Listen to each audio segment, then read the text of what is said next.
सबकी जिम्मेदारी जब तक नहीं समझेगा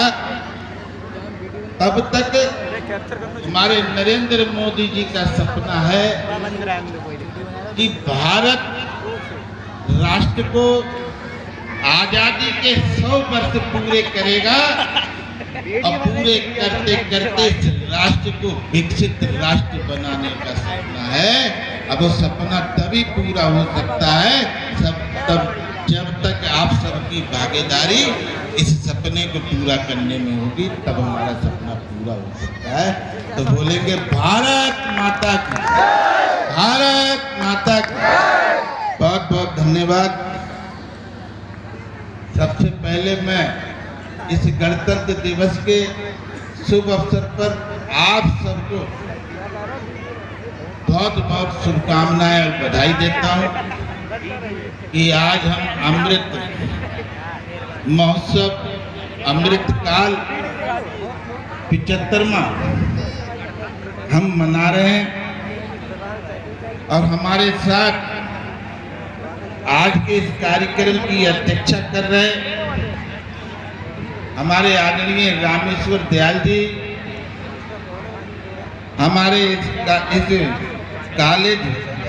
के प्रबंधक आदरणीय ऋषिपाल जी, हमारे इस कॉलेज के प्रधानाचार्य आदरणीय अनुरोध मिश्रा जी, हमारे साथ चलकर आए हमारे पार्टी के नेता, समाजसेवी और उद्योगपति औरामई के रहने वाले हैं और इन्होंने संकल्प लिया है कि समाज का सबसे निचले व्यक्ति जो वास्तव में उसके पास गरीबी है, कमजोरी है, उसकी चिंता मैं करूंगा। ऐसे आदमी हमारे विमल पाल जी हमारे साथ चलकर आए। हमारी भारतीय जनता पार्टी के नगर पालिका ककराला में चेयरमैन पद के प्रत्याशी रहे हमारे छोटे भाई मरगू सोनी जी, हमारे साथ चलकर आए हमारी पार्टी के नेता आदरणीय असलम खां जी,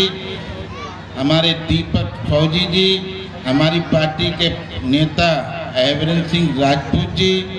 और हमारे पार्टी के मंडल अध्यक्ष छोटे भाई और सभापति आदरणीय अनिल कुमार जी, हमारे छोटे भाई साहिद खां जी, कुणाल जी, लाल मियाँ जी, प्रेमपाल राजपूत जी, हमारे चचा श्रीनिवास शाक्य जी, आदरणीय रामोत्तर माथुर जी, लेखराज जी, जवाहर सिंह सक्सेना जी, लाल सिंह पूर्व प्रधान जी, राकेश मास्टर जी, रामोत्तर जी, चेतराम नगला से आए नीम से, हमारे ठाकुर अमरपाल जी, हमारे डॉक्टर सूरजपाल जी, हमारे नन्नीलाल जी, रमेश चंद्र साक्य जी, हमारे नामा राशि बूथ अध्यक्ष धर्मेंद्र साक्य जी, नत्थूलाल साक्य जी, रामनारायण साक्य जी, हमारे क्षेत्र पंचायत सदस्य जितेंद्र कुमार जी, हमारे बूथ अध्यक्ष राजा बाबू, हमारे तमाम भैया दारा प्रधान जी, छोटे भाई मुकेश प्रधान जी अजरऊ और हमारे सम्मत हमारी पार्टी के पदाधिकारी कार्यकर्ता बंधुओं, सामने बैठे मेरे बुजुर्गों, नौजवान साथियों, सामने बैठे हमारे जिनके कंधों पर इस देश को संवारने सजाने की जिम्मेदारी पड़ने वाली है, अभी है नहीं, पड़ने वाली ऐसे हमारे नन्हे मुन्ने प्यारे बच्चों।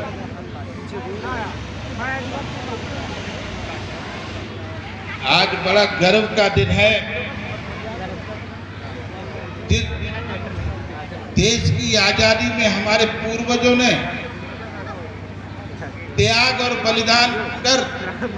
इस देश को आजाद कराने में पूरा सहयोग करके आज हमें आजादी का इस संविधान का पर्व मनाने का सौभाग्य मिलता है।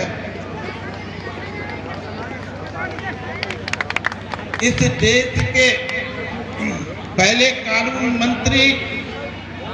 बाबा साहब भीमराव अंबेडकर ने जब संविधान बनाने की बात करी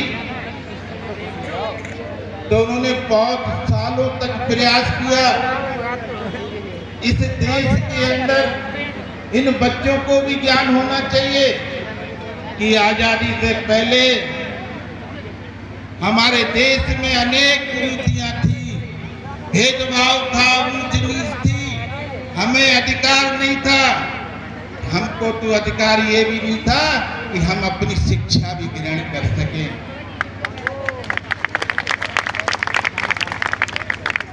और इतने बड़े राष्ट्र, दुनिया में सबसे बड़ा संविधान और दुनिया में सबसे बड़े लोकतंत्र का नाम अगर कोई आता है तो भारत राष्ट्र का आता है। हम उस भारत राष्ट्र के निर्माता बाबा साहब भीमराव अम्बेडकर को नमन करता हूँ। इन्होंने हमको वो अधिकार दिया है, वो अधिकार से हम देश की तस्वीर और तकदीर बदलने का काम भी कर सकते हैं। हमारे आजादी के 75 साल के बाद बहुत से राष्ट्र दुनिया में थे जिनको आजादी हमसे बाद में मिली है, हमसे बाद में मिली है, मगर कुछ चीजें ऐसी देश के अंदर रही। आज भी हमारे देश में गरीबी आज भी हमें देखने को मिलती है, मगर इस देश